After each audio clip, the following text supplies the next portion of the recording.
Welcome back to Right on Four Corners. I'm your host, DelSheree Gladden. I am a USA Today bestselling author with over 30 novels, and I'm also a high school English teacher. And we are getting ready for the holidays, so that is exciting for me. I'm ready for a bit of a break and ready to do some more reading. Recently, I had the chance to read a coming out soon book, Blood Moon Rising, from a hyper-local author right here in the San Juan County area, Matthew Alexander. Matthew, go ahead and introduce yourself. Hi, my name is Matthew. Yeah, I live in Bloomfield, and I'm just kind of a local author, just doing his thing, I guess. And this is your first, going to be, because when this airs, it will be a day or two before your book is scheduled to come out. And this is your first published work, right? Yes, this is my first published work. It's been a long time coming. A bit scared to do it, but I just kind of did it, and now I'm just in this motion of soaking everything in. Yeah, I think that first project is it always feels like it's taken forever. My first book that I published, I first wrote when I was 16, so wasn't very good, and rewrote it like completely like from scratch, like 3 times over 10 years before I was like, okay, I'm ready, I'm gonna do it. Yeah, So I yeah. totally get that. And it is scary. There's a lot to consider and factor in. My first book was published in 2010 when the traditional publishing market was kind of having a total meltdown. And indie publishing was brand new, and there was not very much help or resources. It was just like this crazy new frontier. So that had its own challenges, but now with indie publishing really having become a pretty sizable industry, you kind of have the opposite problem where there's so much out there that trying to figure out whose advice is right and what track to take, and do you go Amazon exclusive or wide, and who do you trust? Yeah, It's a whole yeah, there's other a lot set of of that. challenge. Before we get, because I do want to ask you about like your publishing process and how all of that has gone for you. But before we jump into that, tell our listeners a little bit about Blood Moon Rising. Yeah, so Blood Moon Rising is a book that I wrote that is about 2 werewolves meeting and basically going through life challenges together and having a support system in place to help them to go through life challenges. But as you dive into the characters, you'll get to know each character on a realistic level, I would say. And it's just something that I've been super proud of. And it was a culmination just of everything I've read over the years and research. It's just 2 werewolves meeting and then doing life together and having that support system. So it sounds like you are a fantasy paranormal reader as well. Yeah, I would say romance, fantasy, sci-fi, fantasy, a lot of different things. I'm not boxed into one little category. That's nice. I think when you read widely, for one, it helps to not end up copying someone else's style so much. If you've got like Yeah, that one yeah. favorite author, it's really hard to not end up sounding like them when you're starting to develop your own voice and tone. You also get to see the great aspects of a lot of different genres and blend some of those together. And that's been a lot more popular lately. These cross genre, it's a little bit of this, but also some of this kind of thing that Yeah.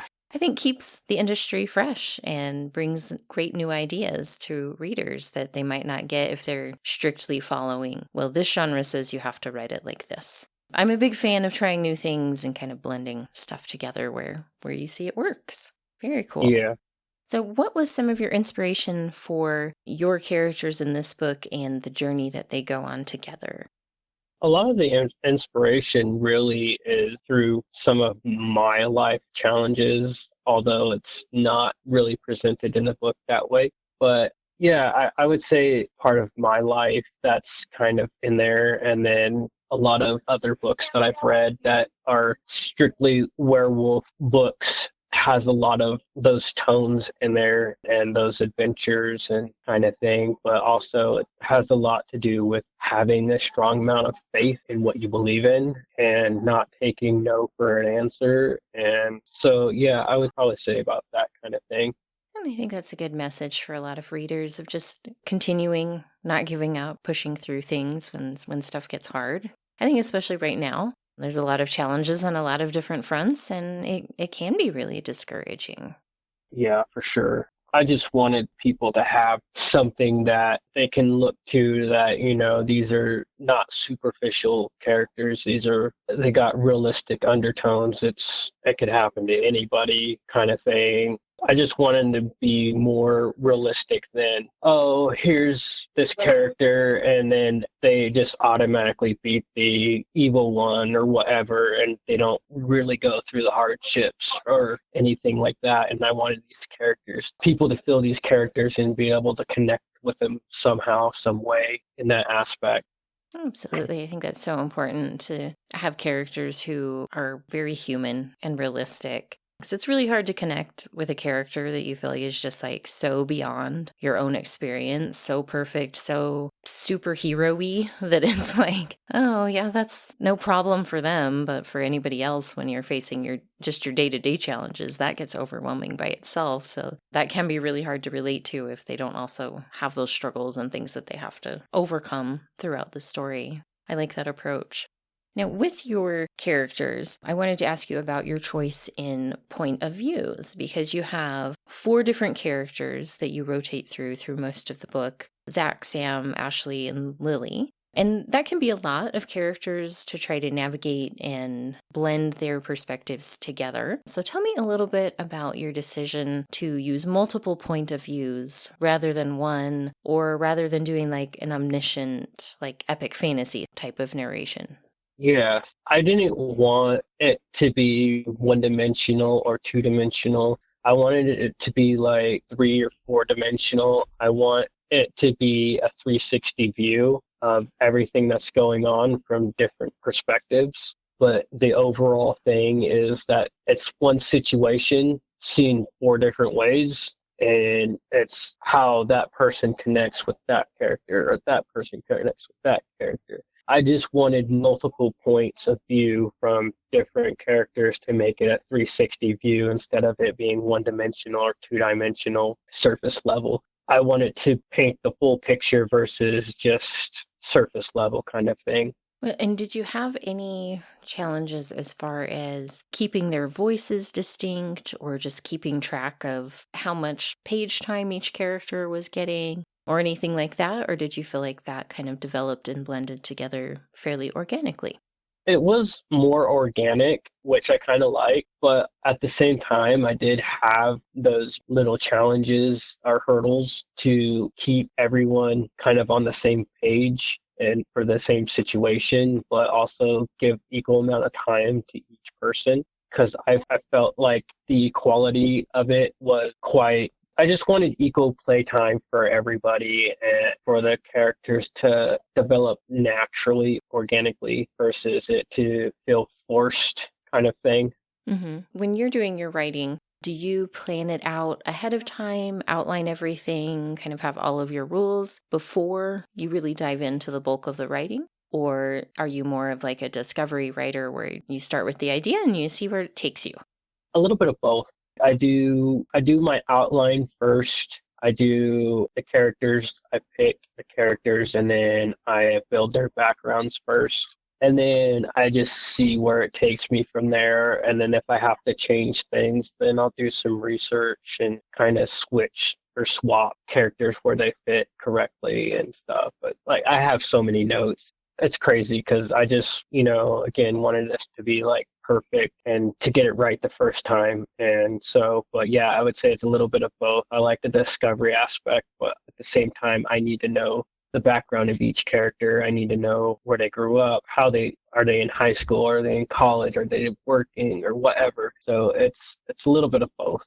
Well, and I think especially when you're doing something non-realistic that has mythology, paranormal, some of that world building, that's hard to not have at least some sense of it beforehand. And speaking my own experience, because I am definitely more of a discovery writer, and I often start with something and go into it, and then like halfway through, I'm like, oh, this isn't really working. I'm gonna have to go back and fix a whole bunch of stuff. Yeah. So it definitely helps if you have like some of the world building done ahead of time to avoid having to go back and rewrite half your book later. But I did want to ask you about as far as your world, because you're using werewolves and you bring in some other creatures. Some of that already has somewhat established lore that's Yeah. attached to it, and some is newer where you can kind of blend in your own ideas. So, with research and adapting things to your story, did you find that you stayed pretty close to established lore for the creatures that you used, or did you take bits and pieces and then develop it into your own world and system of rules and magic and all of that? I would say I stuck almost pretty close to what the lore already had for specifically the werewolves. And then all the other creatures that come in, it's kind of a play around thing, but still has ties to certain lore. Because I wanted it to have that lore aspect for each creature, but also I wanted to have a little bit of fun with it and add my own like little twist, even though it's not from traditional research. So yeah, I would say it's probably like a little bit of both in that aspect. I like that approach personally. I know with certain things, readers can get particular about whether Yeah, things follow exactly something that they think it should follow or not. I know, like with ghosts and things, that can be a little bit. Readers can get annoyed if it's something different than what they expect and different things like that. But I think it's a lot of fun to start with something and then meld it into what works for your particular story. And I yeah, think it's kind of funny just because things like this, it's like they're not real. Like yeah, exactly. yes, there's established ideas, but they also can be played around with because this isn't a real thing that has actual rules.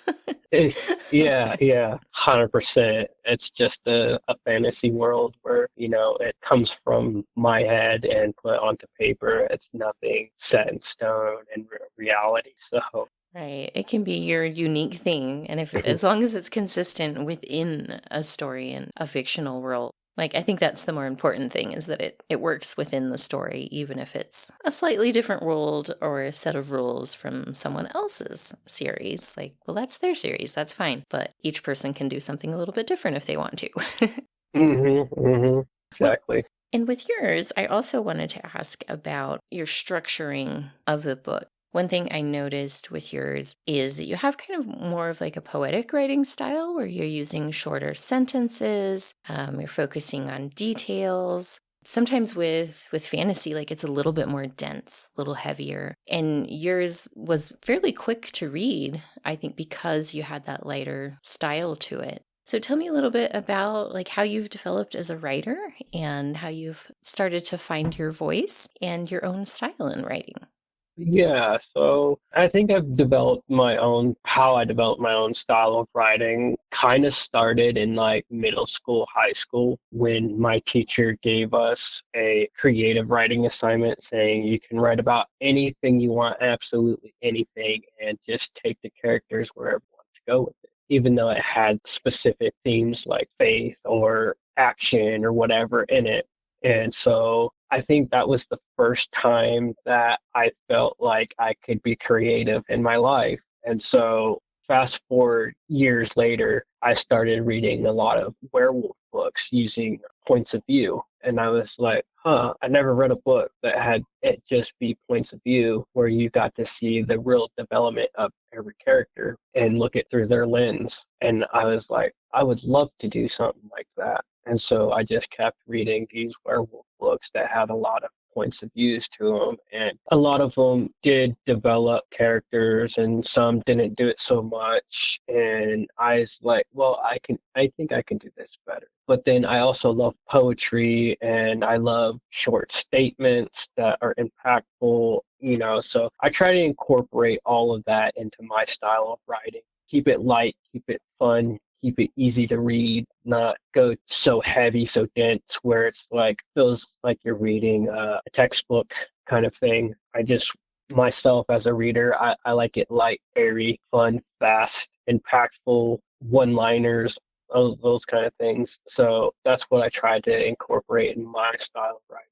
That's great. It's a good range of areas that you've worked in to kind of help develop that style. I think it's always interesting to try new things, and even if it's not something like you end up doing anything with, but just trying the challenge of writing something a little bit different to see what you can learn from it and how that impacts the way you write your main thing. It's a really fun way to explore different types of writing. That's very cool that you've been able to do that. One of the other things I wanted to chat with you about is your plans for the overall story, because this is kind of the first installment where you set up a lot of the conflict. We learn about the world and how it works. We've got some rivals that your main characters face as they're kind of coming into their own within their own group, and then they've really got to kind of cement their place in the community by facing these different rivals down. But that's not the whole story in this first installment.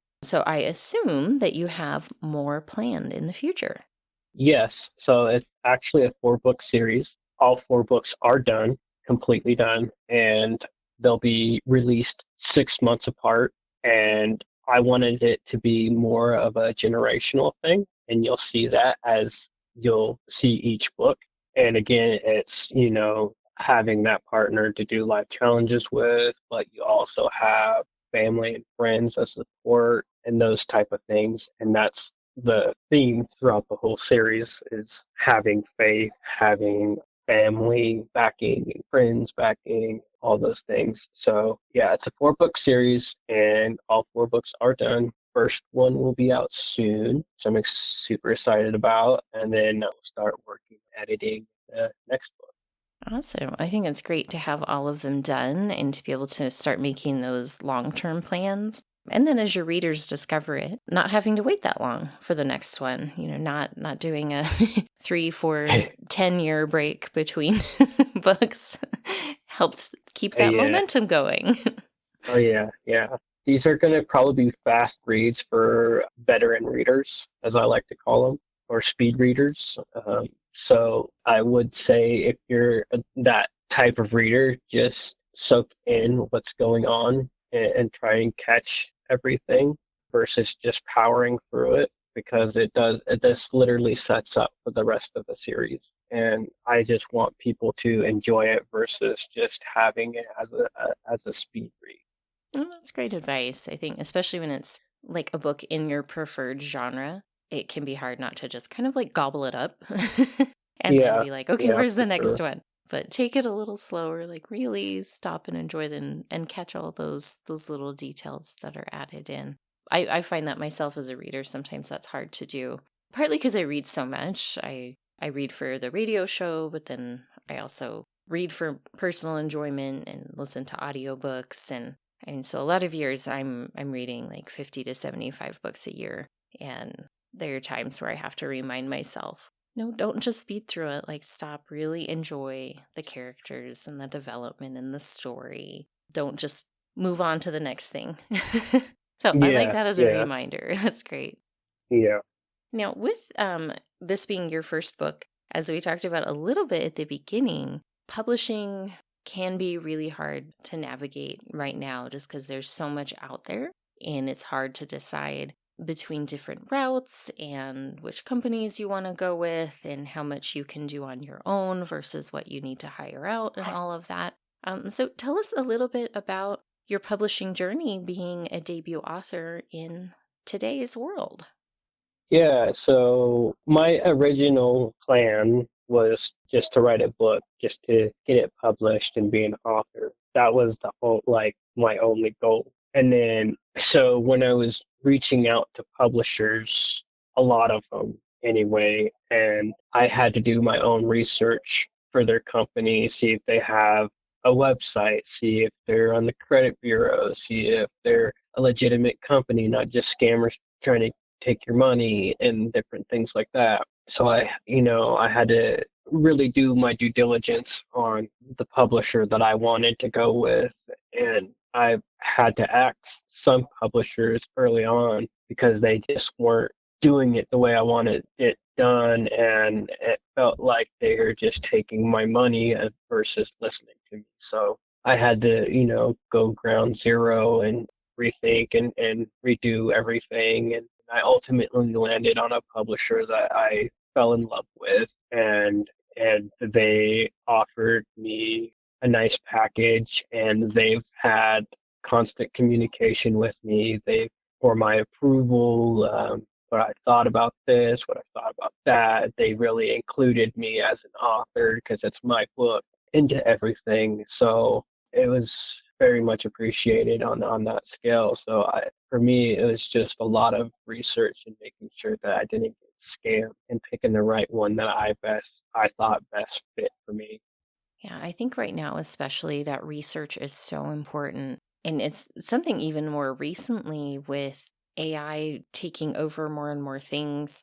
I'll get like 4 or 5 emails a day some days from these fake marketing companies that Yeah, like are clearly AI, but it's been personalized enough that like the first couple I got, I was like, wait, what is this? Because they've gone and, looked at your book on Amazon or whatever, and they've gotten a few details. The AI has, scanned the listing. And so they'll send you this email with this pitch about like, oh, your book particularly, and like we have this great marketing plan already worked up for it. And so it's like I'm getting a lot of like marketing stuff, but I know other people are also getting these types of emails with, publishing packages and, oh, we can do your editing and your formatting and things like that. And none of it's real. It's just a scam trying to, get people's money, but they can be very convincing. And then of course yeah, there's plenty of pseudo, they'll call themselves publishers, but they're not really, but they'll go out and pitch themselves as well. And sometimes it really takes some digging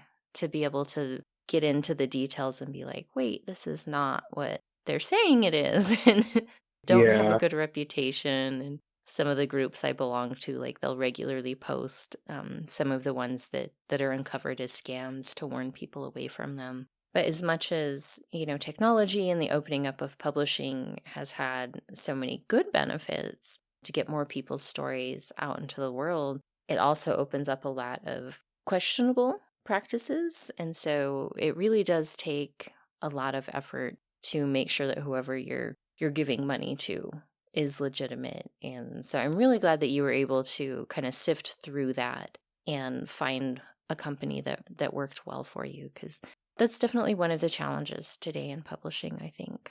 yeah, 100%. I would say if you're a new author thinking about publishing your first book, definitely do your research. It's like there are scammers out there, and I've been scammed a time or two, but luckily I've caught it and early on. So, but I would say for you guys that are new or getting ready to publish your first book, do your research. Please do your research. Don't just go with the first person you see. Make sure that they're credible. Make sure that they're on the bureau, all of that. So if you have any issues, you know who to go to or to get your money back or to get them caught. I urge you and encourage you to do your research. Yeah, that's great advice. And I would say the same for marketing, because I think that's another part of being in publishing right now that is really challenging. It's hard to be seen and find your readers at times because there are so many books published every year. And like I said, there's definitely some scammy stuff out there to keep an eye out as well. But tell me a little bit about your first stages of setting up your social media and starting to figure out how to find your readers and market. What have you gotten started with, and what challenges have you faced there? I think the biggest hurdle or challenge I'm facing right now is advertisement and like graphic design and stuff like that because that's not my wheelhouse. None of it is. This is all brand new to me. So I knew when my publisher asked what kind of things are you doing, I was like, look, I made an Instagram account, I made this, I made that. He's like, okay, that's a good start. And what else are you doing? I'm like, well, I have these like, in my opinion, cruddy designs that I'm using to promote my book. But then as I was doing all that and stuff, I came across quite a few people that said that they would rather have someone with a crappy design and is not using AI, that they would more likely read the book versus someone who used AI and it just looks all fake and branded and blah, blah, blah. So I really took that to heart and I was like, well, I am doing this on my own and I am doing, X, Y, and Z. So a lot of the advertising and stuff I'm finding difficult because I don't have a graphic design background. I don't have the knowledge and the whatever to, put myself out there. And I feel like I'm a monotone person anyway. And so it's like, do people really want to listen to someone who's that monotone? So there's a lot of different challenges for me in that aspect, really. But I luckily have a publisher who has one of the best marketing teams out there, and they're getting ready to take over for me to help me enhance what I've already done, not to change, but to enhance what I've already done and put out there. So, and I want that to be more like family feel when they come in to read my book and stuff. I want them to feel like they're welcomed and everybody's welcome and not just one group or category or whatever. So That's great. And I think part of the challenge of publishing is knowing when to put that in somebody else's hands. Like we all have our individual skills and talents and, do what you can, but then sometimes it's like, well, and I'm going to hand it off to this group or to this person who's a little bit more skilled at that. And so I'm glad you're finding different providers and groups who are working well for you. And we are at the time to start wrapping up. That went quickly. So I do want to remind our listeners that the book is called Blood Moon Rising by Matthew Alexander. And when this airs, it should be coming out within a couple of days. So keep an eye out for that. And Matthew, where can people find you online to learn more about you and the book? yeah, you can go to Blood Moon Rising series Facebook page. You could go to Blood Moon Rising series YouTube page. It'll have a graphic of a werewolf, and it'll have my name, and it'll be in like a blood orange, blackish mixed colors, so it'll be easy to find me. And if you have problems, you can go to Google search and just type in Matthew Alexander, author, or Blood Moon Rising author, and it should just pop up my social media and stuff too. So you'll be able to find me in any direction you. But Matthew, thank you so much for taking the time to chat with me today. And I wish you the best of luck with your launch and getting out there to find all your new readers. Thank you. I appreciate it. And thank you again for having me on your podcast.